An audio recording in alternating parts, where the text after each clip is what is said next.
Hi students, நாம இப்போ இந்த வீடியோல என்ன பார்க்க போறோம் அப்படின்னா இந்த given figure the time displacement graph of a moving body is given. அதாவது ஒரு டயத்துக்கும் டிஸ்பிளேஸ்மெண்ட்டுக்கும் ஒரு கிராஃப் வரைஞ்சிருக்காங்க இல்லையா, இந்த கிராஃப்ல ஒரு மூவிங் பாடியை வச்சு நம்மளுக்கு ஒரு பிளாட் பண்ணியிருக்கிறாங்க. நம்மளுக்கு டைம் செகண்ட்ஸ்லையும் டிஸ்பிளேஸ்மெண்ட் அப்படின்றத மீட்டர்லையும் வச்சு அதோடைய மோஷனை சொல்லியிருக்கிறாங்க. இப்போ இந்த பால் தான் நம்மளுக்கு இந்த டிஸ்பிளேஸ்டான மூவிங் பாடின்னு வச்சுக்கணும். அட் இனிஷியலா டைம் t = 0 இருக்கும்போது அட் ரெஸ்ட், சரிங்களா, ஃபர்ஸ்ட் செகண்ட் என்ன செஞ்சிருக்கு, 20 மீட்டர் டிஸ்பிளேஸ்மெண்ட் ஆயிருக்கு. ஸோ அப்படியே டைம் ஆகுது, 2 செகண்ட்ஸ் 3 செகண்ட்ஸ் ஃப்ரீ அதே இடத்துல பிளேஸ்ட் ஆகி நிற்குது. ஏன்னா அந்த இடத்துல டிஸ்பிளேஸ்மெண்ட் வேற எதுவும் சேஞ்சஸ் இல்லை, சரிங்களா. தென் ஆஃப்டர் 5th செகண்ட்ஸ்ல நம்மளுக்கு திரும்ப அது ஒரிஜினல் பொசிஷனுக்கே வந்துருச்சு. எப்போ 3ல இருந்து 5க்குள்ள ஒரிஜினல் பொசிஷனுக்கு வந்துருச்சு, சரிங்களா.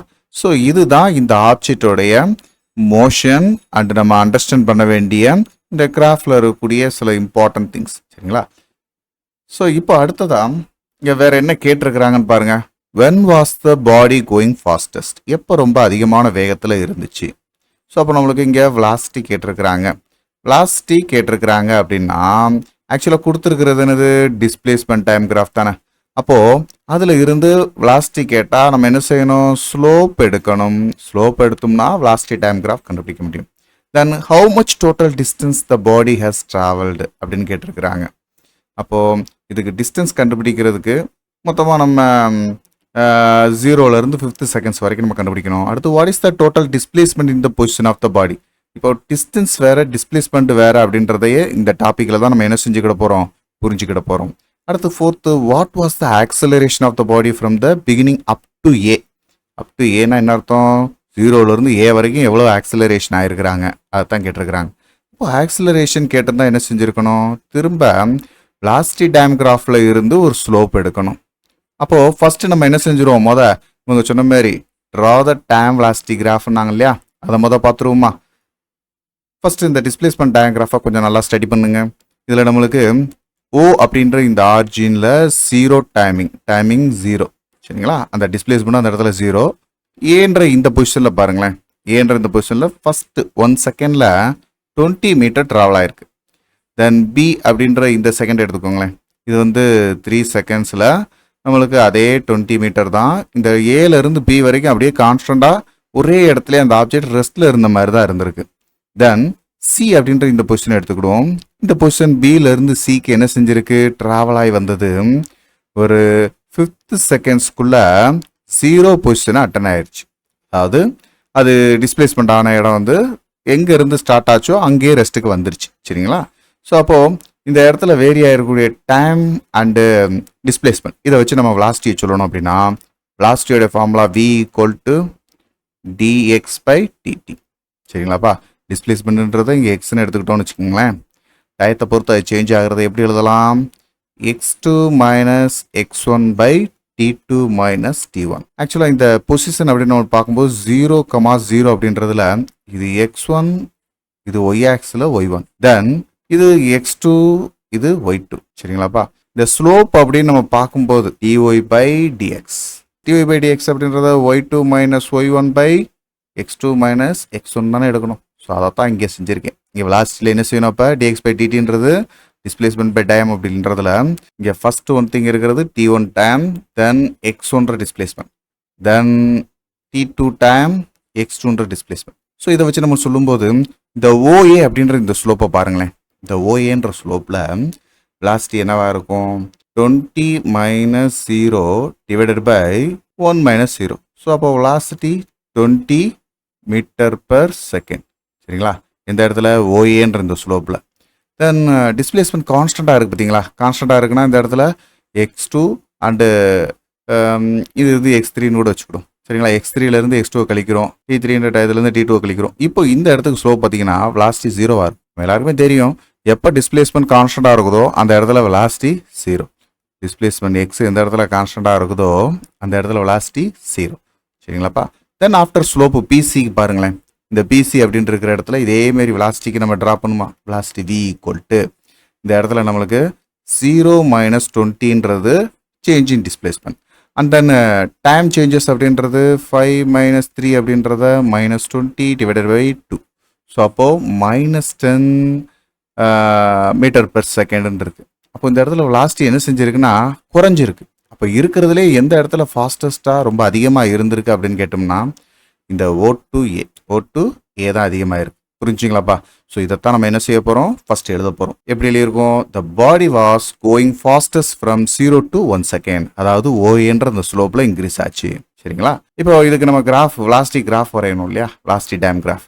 அதுக்கு ஃபர்ஸ்ட் நம்ம OA அப்படின்ற இந்த ரீஜன் ஜீரோலேருந்து ஃபர்ஸ்ட் 1 செகண்ட் வரைக்கும் நம்மளுக்கு எப்படி இருந்துச்சு அப்படின்னா ஒரே கான்ஸ்டண்டாக இருந்துச்சு. இதான் ஏன்ற ரீஜன். ஸோ அதுக்கடுத்து நம்ம ஃபர்ஸ்ட் 1 செகண்ட்ஸ்ல இருந்து இந்த 1 செகண்ட்ல இருந்து இந்த 3rd செகண்ட் வரைக்கும், சரிங்களா, 1லேருந்து 3 வரைக்கும் எப்படி இருந்துச்சு, கான்ஸ்டண்டாக இருந்துச்சு. வெலாசிட்டி அந்த இடத்துல 0வா இருந்துச்சு அப்படின்றத காட்டும். Bலேருந்து C வரைக்கும் இந்த ஸ்லோப் என்னவாச்சு, கண்டினியூஸாக டிகிரிஸ் ஆச்சு. அதாவது நெகட்டிவ் -10 மீட்டர் பெர் செகண்ட் இருக்கு பார்த்தீங்களா. ஸோ இதை எப்படி எழுதணும், டினாமினேட்டரில் -10 மீட்டர் பெர் செகண்ட் வரைக்கும் 3லேருந்து 5 வரைக்கும் நம்ம என்ன செய்யணும், ட்ரா பண்ணி காட்டணும். சரிங்களாப்பா?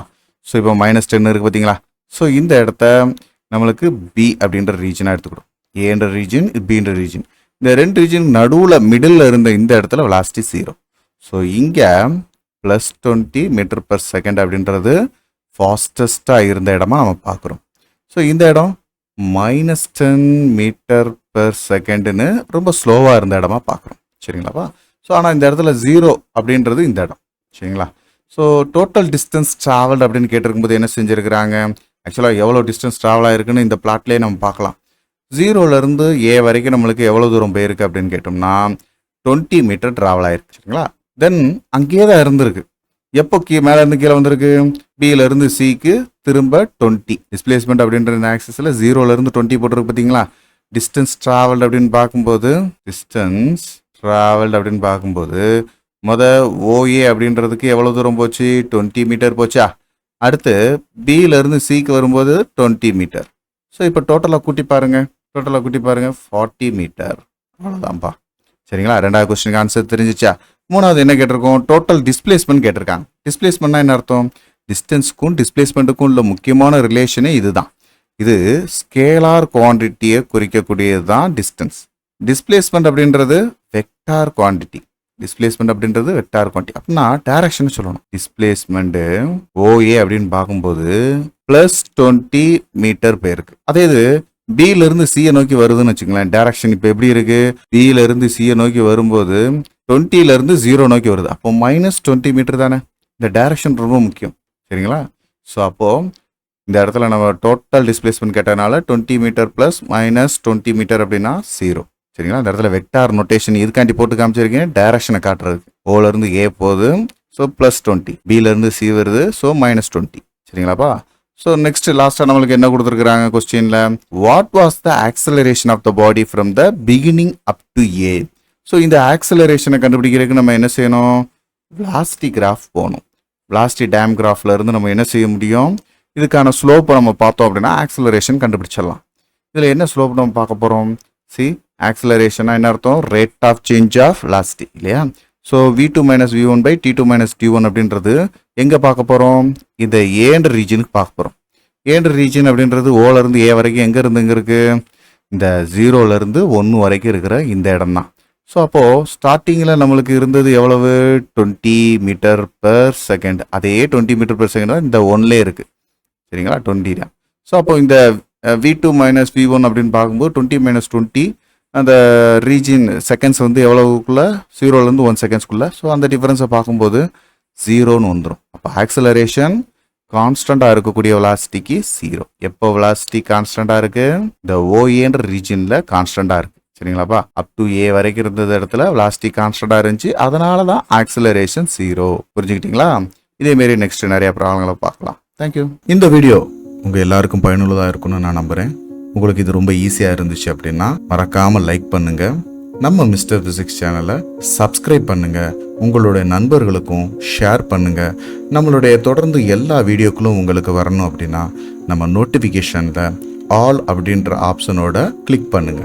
தேங்க்யூ.